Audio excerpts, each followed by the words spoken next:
working for the Veterans Administration. She said, "Oh, just over 1.5 years, something like that." But she said it was the hardest job she ever had. Why? Because of the amount of suicides amongst veterans. And I research that every year, seeing if it's changed at all. Hasn't changed a bit. The amount of reservists, the amount of military people committing suicide is the same numbers, about 25, 27 people. So, what does that tell us? It tells us that number one, we're here to take care of each other in case nobody else does. And I think that's the real attribute that being an ex-military has. It teaches you stuff that you wouldn't learn anywhere else. You couldn't get some of these clearances and see the techie side of things that you get everywhere. And some of that, and we see what's going on in the Middle East and all that stuff. Now it's a shame. But anyway, I've always been here to. I'm out of West Los Angeles, and I used to run a reserve group there. And then because of COVID, we all ended up doing Zoom. So, um, it's all good. Uh, Thanks, Bob. Hey, Moshe. I got one other thing. Yes, sir. How many of you, I don't know how long you've been in, but it kind of tells you how many people get thank you for your service? I do. How many of you carry your DD 214 in your wallet? I do not because I carry something else. Yeah, you got the other card. The I've got the VA other, card. I've got that card, the retired card. Okay, so I have my VA benefits card, so I You do use do? you? that. Yeah, we can tell stories about going to a VA center, right? Mhm. They can be a little bit horrific, but here's my DD 214. I've been out of the service for over 50 years, so here it is. I show it a number of times here. There you go. Yeah, And it's I'll it's tell been you, there for a while. if if you well, here's why I carry it in my wallet. I decided to go out and get phones for all my family. So I went to an area called Century City. Uh, big, it's West Los Angeles, and I went into an it wasn't an Apple store. I went into one of the places and I asked. I said, by the way, do you give veterans discounts? That took my bill, and I've told this a number of times in this group. That took my bill from like something like $450 a month to 250 a month. Now I carry this in my wallet all the time. Nobody ever asked. I don't remember if they ever asked me for it. On Veterans Day, they never ask you for it. They give you free everything, right? And then what happens? You get free breakfast, free lunch, free dinner, whatever. I don't know about dinner, but and again, and it was in my day, it was dogs and sailors keep off the grass. Right. Today, it's thank you for your service. How different does that make you feel? Did anybody in the Navy? Okay. What did they say? How long have you been out of the service? I was in it for 21 years, but I've been out for 22. Okay, so you got over 40 years. When you were in, were they saying, how were you treated? Because you were part of or the end of Vietnam? I came in right after Vietnam, and from the early 80s to 2002. And for the most part, there wasn't a lot of thank you for your service initially, but I would say through the 90s. But I tell you a quick funny story about that. It was in like 1992, and we were taking I was in uniform. I was a Navy recruiter in Florida, taking our kids to the movies right before Christmas. And I asked them if they offered a military discount. And they said no. They said, but if you work for Disney, you get a discount. So I said, you mean so if I work for a big mouse, I get a discount, but if I serve my country, I don't? And they said, yeah, that's right. Interesting. That's interesting stuff. Okay, go ahead. But I'd like to keep us a little on track here. We've got a few more minutes left. I'd like to get through introductions so that we don't cut into Amanda's time here too much. I see Moshe is on mute and turned his camera off for a moment. So let's go. Moshe, can you give a brief introduction? Sure. My name is Moshe Math. I'm a partner in a company called Neuro and Train Sciences. Our systems look similar to the massage chairs at the airport, but unlike those, we use sound, light, and vibration to take your mind and body through voyage and relaxation. That's our most popular sound session through brainwave entrainment. So as I tell each week, brainwave entrainment is when your computer freezes. That's either too heavy, such as a desktop, or too expensive, much like a laptop, to throw against the wall in frustration. So what you do is you turn it off and on again and hope for God it had a problem and reboots. And that's what we're doing with the brain in about 20-minute sound session. The reason I got so involved with the military was because I met some military people that had not ADHD, PTSD. And in the process of working with them over a period of a couple of days at an exhibition on a martial art form called Jeet Kune Do, they could see changes and how much better they felt. And they were the ones who encouraged me to go and look further with the military. When I was at Fort Dixon, New Jersey, back on December 8th of 2019, someone who served in the COSC unit asked if I would be willing to go to one of the COSC units with a long drive for them to see what it was like. He served in that unit when he was in the military, and he wrote a letter explaining how this could be used as part of an overall treatment plan. Unfortunately, we all know what happened by February of 2020, and I never got that opportunity, which I so much yearn for now, even to this day. So that really was and there's so many other areas in the military where this could benefit besides when Army Navy play. So thank you very much for your time and patience. Thank you. Byron, can you give a quick introduction of yourself, please? Yeah, so my name is Byron, and so I did 5 years in the Marine Corps right out of high school. After I got out, I ended up pursuing what most of my family was already pursuing, got in the world of financial services. Currently, I'm coming up on my first year of working as a financial advisor at Capstone Partners, a firm out of Century City, actually, that you brought it up. And yeah, we do everything from wealth management, retirement planning, insurance planning, annuities, setting up trusts, 529s, 401k rollovers, and basically helping businesses and business consulting and setting up benefits for their employees. But other than that, I've done a lot of pro bono work at the West LA VA because they're down the street from us, and really like working with veterans, giving back to the community for sure. Wouldn't be who I am without the Marine Corps, and I'm all about giving back to people who served as well. Thank you so much, Byron. Jim, can you give us a brief introduction, please? Yeah, my name is Jim Mills. I'm the owner of Encompass Background Screening Solutions. I'm retired Navy, spent 21 years riding nuclear submarines in the Navy, so I'm a bubblehead.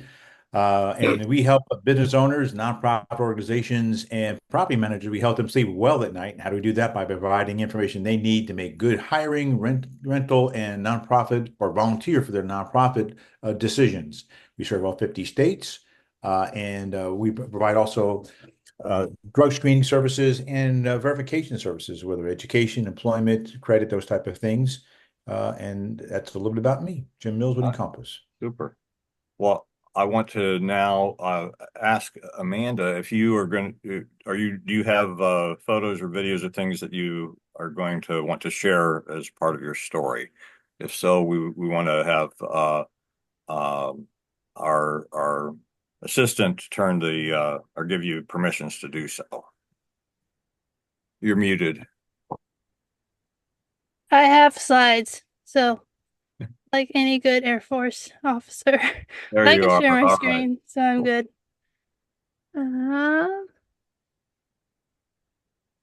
So, hi, I'm Amanda Huffman. Whoop, went too far. This is me and my family. I'm an Air Force veteran. I'm a mom of two boys. My oldest is 11 and my youngest is 8, almost 9.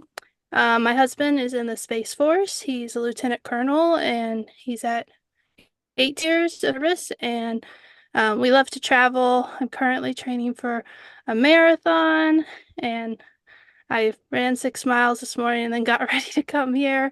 So it's been fun trying to fit all my running in. And then I love to do a lot of volunteer work besides being an entrepreneur.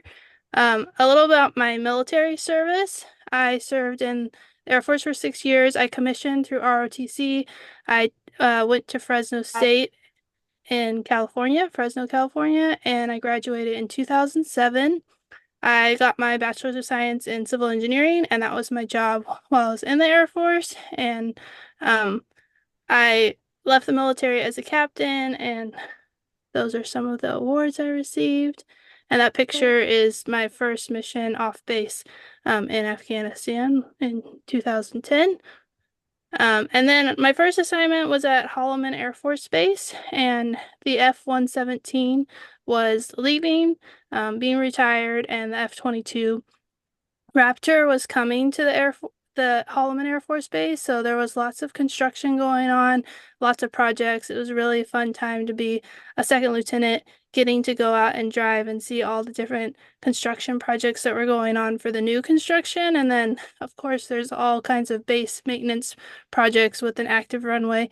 And so we had lots of stuff going on all the time. While I was there in New Mexico, that's Holloman's in New Mexico, I deployed to Afghanistan. I deployed with the Army on a provincial reconstruction team, and we were stationed in Kapisa, which is east of Bagram and north of Kabul. And I was there for 9 months, and we met with the local Afghan population, and we worked with them to meet and help them with infrastructure projects. My job as a civil engineer was to go out and meet with them and find out what projects they needed. And then when I arrived in country, we already had 26 different construction projects going on. So we went and did inspections of all the different schools, roads, bridges, government buildings. There was a lot of stuff going on. And so that was an interesting experience and definitely one that I like to tell stories about. When I got home, I was able to move to Wright-Patterson Air Force Base, which is where my husband moved while I was in Afghanistan, and he was going to get his master's at the Air Force Institute of Technology, and I worked at the headquarters building doing energy management. And so that's when I left the Air Force. My son was born in 2013, and with the high ops deployment tempo of being in the Air Force as a civil engineer, with my husband being active duty, I decided to leave the military, and so that was where I left. And so I like to talk a lot about my transition story because it was a real challenge to be a new mom with plans to be a stay-at-home mom. My husband left for training when my son was 2 months old, and I really felt like I had failed. I wasn't sure if I should have left the military, and I really talked about, I really felt I lost my identity and my purpose, and I needed something for me. And so in that transition period, I really struggled. And one of the biggest challenges is I felt like I was transitioning wrong, and that the reason I was having so many challenges emotionally was because I was a new mom, I wasn't working. And if I just had stayed in the military or if I had just gotten a job, I wouldn't have faced those challenges. But as I talked to veterans, I learned that so many veterans have that loss of purpose and community that I was feeling. And so that's helped me in the journey of healing and finding my new purpose after the military. And so I started a blog when my son was really young. And when I first started, I was writing 5 minutes once a week with a group of women in a thing called 5 Minute Friday. And it kind of helped me find that community I was looking for within the military. And so I started to grow in my writing, and I participated in a group called Write 31 Days, where you write every day in October. and it's as crazy as it sounds, but it's also a lot of fun. And through that, I started to learn that my story as a military member was something that people were interested. And so I started to shift my focus from being focused on being a mom and focus on being in the military. And in 2017, I did a series on deployments, and I ended up hearing stories primarily from women, and it surprised me that so many women responded to my call. And it also surprised me all the stories that they shared about the unique things women were doing in the military. So in 2018, I was planning on doing the series again, but my husband's in the military. We PCS from LA to Virginia, and I was really overwhelmed. And so my friend suggested, why don't you start a podcast instead? And you can save those stories, and they can later become a book. That and so that was my journey to starting in the military. So I took all the stories that I originally was going to put in the blog series and made a book called Women of the Military. And then I also started a podcast called Women of the Military. And so I have shared, I'm almost to episode 300. For the past 6 years. I've been sharing stories almost every week of women who've served in the military, highlighting their different experiences of military service. And I've learned so much history and so much about women who've served in the military. I've also gotten really connected with the veteran community as a whole through mainly LinkedIn and attending various conferences. And it's just been a really positive response and really opened the doors to so many great opportunities. That's been really neat. And then because of the podcast, one of the things that I focus on at the end of each episode is I ask for advice for the next generation of women who are considering serving. And that led to me creating a guide, which then turned into a book. So I have that picture there, but I have the book here, A Girl's Guide to Military Service. And so it's a book specifically for young women who are in high school who are considering the military. And it starts with the basics of like, should you join the military? Is it right for you? And then helping you pick the branch or how you want to serve and what job you want to do, officer, enlisted, anything that I could think of. Then it goes into preparing you mentally and physically for basic training. And then it goes through like the things you learn, like financial assistance, stress, transition, relationships, all the things that you kind of experience for the first time on your own. And so the book is meant to not only help you figure out if the military is right for you, but also build a strong foundation so that when you join the military, you thrive in the military. And then I also have created a mentorship program to help young women who are considering joining the military talk to women who have served so that not only is it for the young women who are looking to join the military, but it's also for the women veterans to get connected with the veteran community and to get connected with each other. And so it's been really fun to connect with women and to share my story and then get to share other people's stories and then help these young women as they're considering joining the military. And then what I've learned is the military has a rich history for military women, and so many people don't know all these stories. I've read so many books the past 6 years about women and their history, and I've read countless articles, and I've done this past March, I did a 4-week series where I covered different aspects of history for women, focusing on nursing and World War II, and then the period from 1970 to 1990, where so much happened for women in the military, and then the change of losing combat exclusion and how that has affected the military today. But the more I learn about women in the military, the more I learn there's more to learn about women in the military. And it's been just really so life-giving to be able to give back and to share the stories of women and spotlight what women have done in the military. And I think that's my last slide. And so I'll stop sharing my screen. All right. Well, that's If I, excellent. Thank you. You know, there are so many things from in my mind. I guess I definitely want to be able to find out kind of where we can find out more about, um, the books that you've published, and other resources that we might be able to share on our own website. We can share with other folks.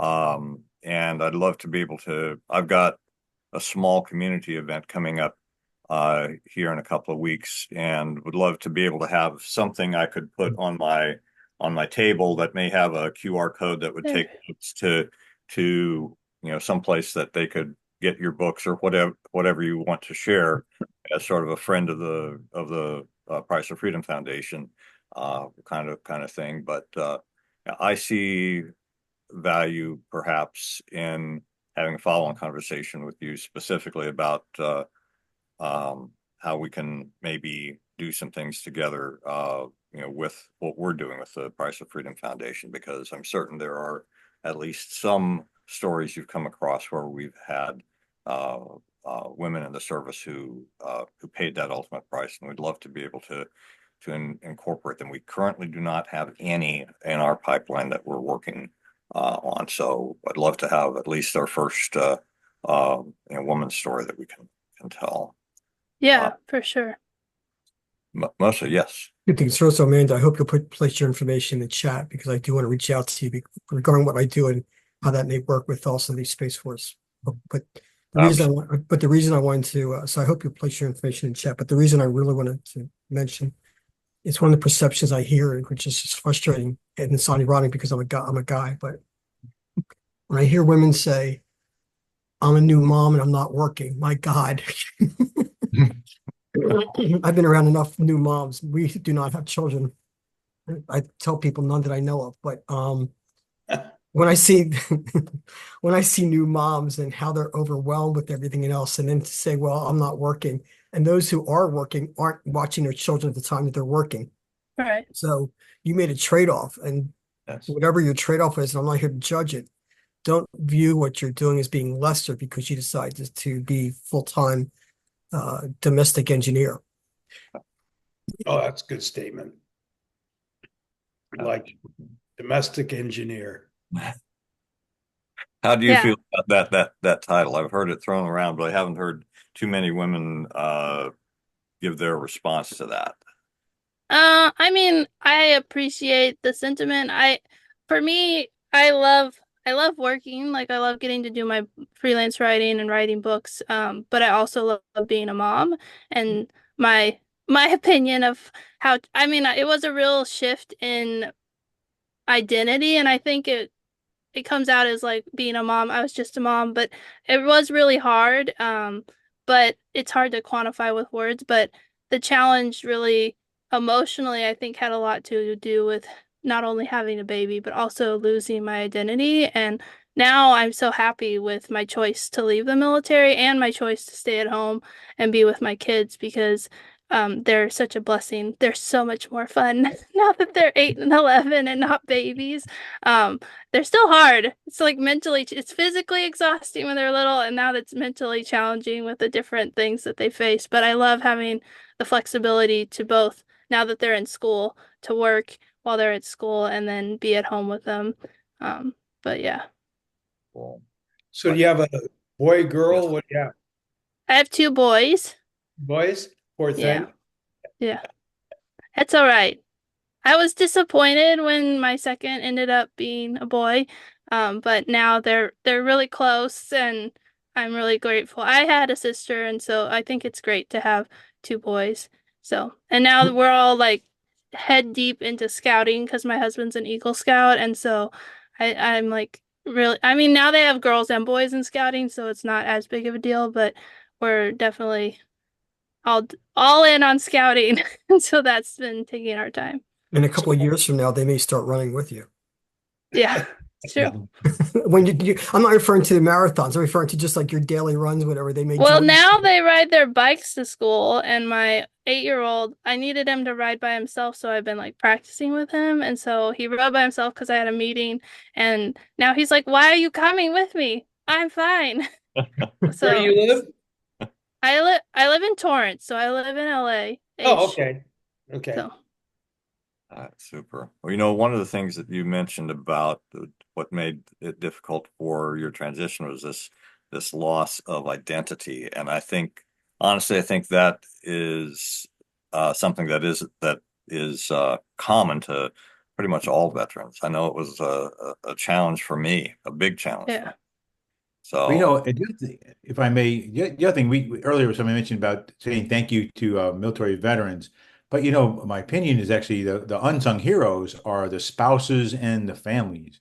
I know, like in my case on a submarine, I'm gone for 105 days, but I get to focus on what I'm focusing on. But my wife with 5 children was left behind in a new area. Car breaks down, kids get sick, money issues, washing won't work. She had to figure it out, and very few of the families are thanked for their service. And to me, the veterans, are signed up for it, where the families just kind of get drug along.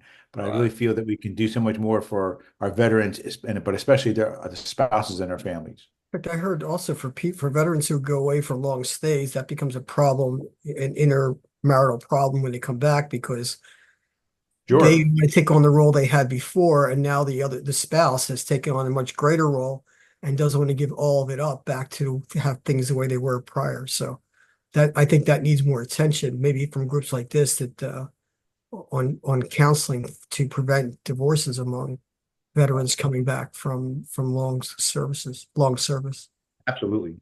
The job I had prior to starting the foundation was working for a College of Nursing. I was part of their military outreach team, so I'd be go on military bases doing their education fairs. And I remember during those 5 years that there were many times I'd also be participating in some of the programs where uh, they would be transitioning troops and their families for deployment and then returning from deployment, both active duty and Guard and Reserve. And I know that they were talking at that time about that issue of uh, the impact of how to make that transition from the stay behind spouse, mostly women, but sometimes men, uh, to now to have to take over all the responsibilities and then returning how to move back into that. And it's not an easy thing. And I know I'm having been a Navy brat. When I was born into a Navy family in 1956, and my father served another 14 years while I was growing up. Retired in 1970. There was none of that going on, but I saw it in my own life. Um, he chose, or my mother really didn't. She was from a small town in Montana, and I was the oldest of seven, and certainly as I got to the point where I can remember, basically first grade or so, um, she didn't want to be left in San Diego, where my dad was assigned most of the time, while he was at sea, and she didn't have family support. So we would move back and forth between Montana and then San Diego. And I changed schools 9 times in 8 years. And I know the impact it had on me. Had I never even joined the service, it shaped who I was, and it affected who I was because I was always the new kid. Uh, I was, my childhood memories are not sequential. They're geographic because what was more common was the geography of where I was. So yes, I completely agree. There needs to be more, I guess more, I, I don't know that attention is the right word, but we need to validate those experiences of the families, the military families, and give them places where they can feel free to tell their stories and to have their voices be heard too. So I appreciate Moshe your reflections and comments on that, and yours as well, Amanda. Yeah, and I'm As actually well, I'm sorry, as well as Jim, because it was Jim who made the other comment about the families. I did not. yeah, I'm working with We Are the Mighty right now, and they're doing Mighty Mill Spouse series, and so they're doing lots and lots of blogs about the military spouse experience, and so that's been really fun to be a part of and get to share my military spouse story on that side. which has been really great. So there are things going on in the military spouse community, and that's just one of many examples. I've got to ask this. I'm going to lose because I just can't control my urge. Amanda, were you around when there was actually Mighty Milk? No. Okay, I didn't think so. I just couldn't resist. I'm sorry, gentlemen. I just couldn't resist. One thing about Moshe is he always has something interesting to say. Never, never fails. I love your insights, Moshe, and your thoughts. Absolutely. You know, we're one of the things I want to stress is we're really trying to build up this group and get more participants in it. And it's interesting, you know, especially the younger veterans, their experiences are not necessarily the same as the older veterans are. So, and how you were treated. I'm a Vietnam era veteran. I didn't go to Vietnam. Out of 1,000 guys waiting for a duty state, my permanent duty station, 999 of them went to Vietnam. I get detached from the U.S. Navy and assigned to NATO. What's the chances of some of this stuff? And part of our lives are all made by luck, aren't they? Is being in the right place at the right time or the wrong place at the wrong time. But we're all lucky to be able to share experiences and talk about it. And my wife always tells a story. Her father, she was 24 when he passed away. And the one thing that she learned is you never stop talking about a family member that has passed away because it also helps you through the process, the grieving process. So, and it doesn't even matter how far back it goes. My dad was World War II.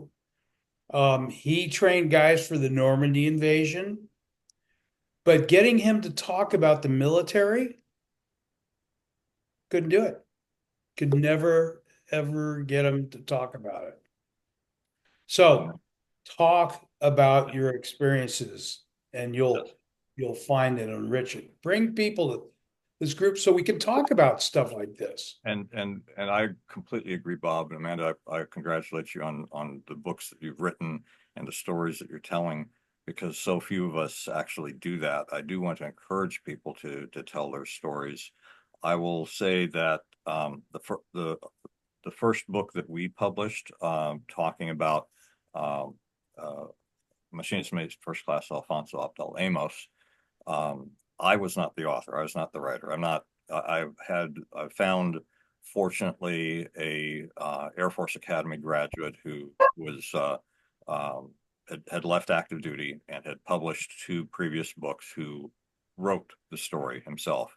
And when we did the presentation last month to the family in San Diego, in his talk at the presentation, he was talking about how he had the same kind of attitude, I guess, about his service that I know I have had in the past, and that I find a lot of folks have, and that, oh, I didn't face combat. I didn't get deployed to a combat zone, therefore my service really wasn't that important. But he said that his experience in writing this story and telling this man's story, who was a Cold War era sailor. So, you know, he wasn't in combat, but he saw the importance and the value of that to that man's family. And so he decided that it was time for him to tell his own story. And I think we need to do that more and more. And I do want to also pay a verbal tribute to a colleague of mine who lost her battle with breast cancer this week. Her name is Robin Hinchy. When I worked for Chamberlain College of Nursing, she was one of the other members of the military outreach team with me in a different part of the country. But we would have weekly or biweekly calls, and we would have about 2 or 3 times a year, we'd gather together for meetings. And so me being a photographer, I always took lots of pictures. I was able to go through and find a bunch of pictures of her to post as a tribute to her. But she was Air Force Academy graduate, very intelligent, super person all around. And I feel bad because in a sense, because when I was working there, she was in remission from breast cancer. And I don't remember knowing about that. And this came back, and it came back, I guess, with a vengeance. And her last month of life was really horrific from those that were there. So the relief from pain was the blessing. But she was only 48 years old, and we just never know how long we have to live. And she certainly did know that her time was coming short, but her loss leaves a hole in my heart and my life, and certainly a much bigger one in those that she was more closely related to. But I think that's it's important. It's important that we tell our stories, and I thank you, Amanda, for telling yours, and for this. It seems that you have told yours in many different forms and fashions, and I applaud you for that. Yes, Jim. Yeah, on that topic, I was married for 30 years and I lost my late wife 8 years ago to a very rare cancer called ocular melanoma, which starts as a freckle in your eye. But anyways, the reason why I bring that up is actually many folks have probably never heard. There's an organization, it's a nonprofit called Dream Foundation, and Dream Foundation grants final wishes to terminal adults. It's the only nonprofit in the country, and I think in the world, that does that. And they have a special program for veterans. I work with them closely. Actually, I spoke on their behalf after my late wife Leanne passed away. But as we age, as we know, folks, the veterans actually that may be struggling or actually afflicted with a terminal disease. It's important that they know about Dream Foundation. It's a wonderful organization that that does great work. And I will tell you that really, when you get in a situation like you just described, where someone is dealing with cancer, cancer can own your life. It's all you talk about, it's all you think about. It robs your joy. It robs actually your health. Financially, it can really do a lot to your family. So Dream Foundation really helps. And with that said, talk about being a veteran, I will say the flip side of that coin is during our cancer battle with ocular melanoma, the military took great care of us. Never once, even with terminal diagnosis, never once did the military say no to a test, to a treatment, to a hospital stay. When others we knew with that same cancer were struggling with insurance company to get them to approve this test or that test, we never had that. So I must say, a very, very thankful and grateful for actually the United States government and what they did for us. But yeah, please, if you've not looked at the website for Dream Foundation, take a look at it. Actually, they do great work, and they really could use your support. Excellent. Would you mind please putting your information in the chat, Jim? Sure. Thank you. Yeah. I'm sensitive to that because that's how we got involved with our systems originally. I worked in an oncology office, and we brought these in. We actually put our patients on while they're receiving chemo, and found anecdotally that they were doing better, fewer side effects from the chemo when they were using the system in a much earlier version. So thank you very much for that. So I hate to do this, but this is the first time you'll have ever seen me leave early. So I've got to leave this meeting. And Mehedi, you're the host now, so take over. All right. You have to shut it down. All right. Yeah, we don't want to shut it down early. Thanks, Bob, for your help, your support. If those of you don't know, Bob has been helping me with this and providing this platform for us. So we will look forward to seeing you next week. Now, unfortunately, I still do not have a guest speaker set up for next week. We do have guest speakers lined up for the month of October. So Jim and Byron, if you haven't considered it, would love to offer the opportunity for you to be our guest speaker next week or sometime in November and beyond. But I'm still going to be plugging in there, trying to get somebody to be our featured speaker next week. If not, we'll just gather together and we'll talk about what's going on in our lives and how we can support one another. Sounds Bob, good. thank you. So, Thank you. Yeah, Yeah. so I've got to leave. I don't know if I leave, it'll shut down this session or not, but cross our fingers. All right. Goodbye, all. You Well, can make somebody else, you save can the make chat somebody else the before, host, Bob. before that goes. Oh, no, I put Mahedi's the host Yeah, down. I understand. So hopefully it won't shut the session. If not, you should be able to.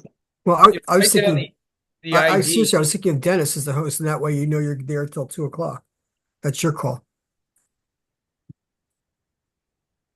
Yeah, I look, have I I'm have a leaving the topic. meeting. If you write down the ID of the meeting, you can log right back in. Okay. So, Well, all hopefully right. it won't shut down since Yeah, Mahedi. amen. Good All right. luck. Thank you. Bye. We're still here. Yay. Woohoo. Yeah, it was like Y2K. All right. Well, I do want to also encourage everybody, if you haven't already, to put your contact information in the chat and save the chat, because I I know from participating in lots and lots and lots of online meetings, mostly the networking kind of meetings, that it's the value is not just in the meeting, it's in the connections and the conversations that you have outside of the meeting. And so I do want to encourage you to do that. Encourage you all to get connected and to be connected, because you never know how you can be of help or support to someone else. And so, you know, I'm always open to one-on-one conversations. I did put my calendar link in the chat as well. And you know, we want to support one another. Certainly our cause, I think, is well, certainly it's motivating for me, but we could certainly use assistance in pretty much any way that somebody has a heart to assist. So writers, researchers, filmmakers, connections to corporate sponsors, you know, the works. So, you know, we'd love to have that chat. And, you know, I'm always about things being a two-way street too. So, at a minimum, what I let folks know is that, you know, I've got about, I think the last count, there's over 7,000 connections I have on LinkedIn. And I say, you know, even though most of them I don't know, you know, really well, it's always a little bit easier to make an introduction when it's from somebody that you're connected with on LinkedIn. So you know, if somebody's looking for a connection in a specific area, I always say, you know, peruse my contacts. And if you see somebody that you'd like a little bit of a warm introduction to, let me know and I'll make that introduction for you. So that's what that's the my offer. Sometimes I can uh have a conversation and say, oh man, yes, this person you need to talk to, and then we'll make that connection right there. But other times it's not so much. I don't mean to be dominating the conversation here. So please feel free to pipe in questions, fire in any your thoughts. Absolutely, I agree with you. I think reaching out to people in different industries is how you really grow your practice. Not just, in finance, whether it's law, whether it's CPAs. Mhm. Like I have a therapist out in LA, out in West Hollywood that, I've given a couple referrals to. I've worked with attorneys, CPAs, real estate agents, escrow agents. And just when I say growing your practice, I mean like making connections, networking, meeting people. And you never know, like in finance, my clients, you build such a tight relationship with them. They become like close friends, families to a certain extent. And there comes a day where they're like, oh, well, I need we're looking for a therapist for my son, or we're looking to sell our home and we need a real estate agent, or we're planning on moving, we need a moving company, or our HVAC broke, we need someone to come fix it. It's good to expand your wings and get your name out there for sure. It's what I've come to learn the last year and a half I've been in my practice for sure. Excellent. Yes, Jim. We're just a small group here. Just pop in. Yeah, okay. Well, yeah, I wanted folks' thoughts on something. We're all business owners, and I attended a meeting beginning of this week, I won't mention the state, but it was at a state, and actually it was really learning how to do business with a local sewer company for a major city. And they were talking about the process, and then they were talking about this incentive program. There's an incentive program that said if you are a business, a minority, women-owned business, and there's other wickets. If you were actually part of that, met one of those criteria, then in your bidding process, you would get a 10% discount. So in other words, if there was we a, let's say one company was women owned and they submitted a bid for 180, another company submitted a bid for 180,000. The women owned business actually would be discounted 10%. So that would knock about 18,000 off their bid. Now, if they won the bid, they would get paid the full 180. But for competition wise, it would be 162 versus 180. And so I asked the question, I said, well, how about a veteran-owned business or a disabled veteran-owned business? Are they included in that process are they included? And they said, no, they're not included. So I said, so if it's a service-connected disabled veteran-owned business was to submit a bid against a minority-owned business or some other business that meets this criteria, they don't receive any special consideration? And the answer was no. And I thought to myself, something's wrong with that. So we're going to have someone who sacrificed they and their family sacrificed for the country, and they run a business, and there's no special consideration for that business when it comes to bidding on a government contract. It didn't seem right to me, but I really wanted other folks' thoughts on that situation. Let me just add one quick thing. I don't know much about this area. I'm hoping we can get involved with government contracts with our product or systems eventually. But when it comes to government jobs and many other positions, veterans get points automatically for being veterans when they do applications. So I don't understand why psychologically that it doesn't transfer over in terms of bidding process. Look, Murphy's Law states that logic is coming to the wrong conclusion with confidence. So I have no idea. I think I know the reason why. It has not been made public before. And once that gets public, it's going to come across like wildfire. Excuse the pun, because many of you are from California. And I think there'll be a quick bill through Congress. And I think that's something that both parties can agree on, that they should get some type of benefit for being a veteran as part of bidding for government contracts. It's been a while since I've participated in, there was some networking stuff in Nashville that I was attending a lot. This was pre-COVID. And I remember going to a meeting run by Bunker Labs, which is for veteran-owned business owners, etc. And they had a speaker talking about federal government contracts, and there was definitely a veteran preference there. Jim, it sounds to me like this you said it's a major city, so it's probably a state or local kind of policy versus a federal policy. And yeah, I'd say Moshe's comment is spot on. I think that it's a matter of that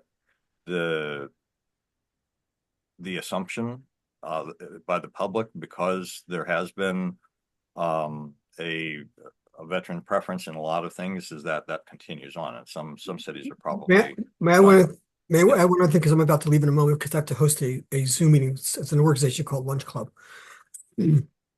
What you might be look into doing, Jim, is finding out if that government contract, that municipal contract for veterans, has any federal fundings coming in through community development block grants or whatever, because that may force them to make that adjustment. Right. As part of the bidding process. What's the expression? Excuse those who love cats, but there's another way to skin the cat. This may be the way to get around that problem. Again, I apologize to cat lovers, including my wife. So, that's okay. You may have seen glimpses of, we have 9 cats here in our house. So yes, they always seem, every time I sit down here to have a Zoom meeting, that's when they want to come and check out. Amanda, thank you so much. I wanted to kind of get your closing thoughts here before we wrap up. I guess the last thing that I wanted to mention is the Library of Congress has oh now I'm blanking. They have a program where The they're Veterans History Project. Yes, is that the one you're talking about? maybe. But they have they collect the stories of veterans, and they did a big push for World War II veterans, and they have a lot of them, but they need anyone after World War II, which is all of us, because you know. So they have I'm a a supporter of that, yes. yeah, so you were talking about how important it is to share your stories. The Library of Congress, yeah, they have a program, and it's just so important that we share our stories with them because they put it in the catalog, and then people can use that, like historians and people use it to make movies, all that stuff, and having that information is so important. So And let me just add an age factor to what Amanda just said. My dad, if he were alive, would be, I'm doing this in my head real fast, I apologize, would be 96 years old. I'm saying that because my dad served during Korea. Korea was not a long, the show MASH was on TV 3 times as long as the Korean War actually took place. So it was only on for about 4 years, which means the Korean veterans are now in their late 80s. I think my dad was about 20, 21 when he went into the military, where he's drafted.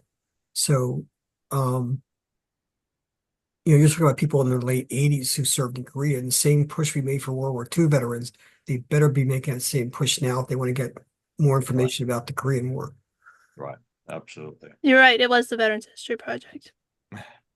And that's a great program. I do support it. I thank you all. We're just about here at the end of our period. I invite you all to come back and join us. And thank you again, Amanda, and appreciate your service. Appreciate you, and definitely want to chat with you and Byron. And I guess Jim's already left us. So have a great rest of your day and a great weekend, and we'll chat later. Thanks. God bless you all. Thank you.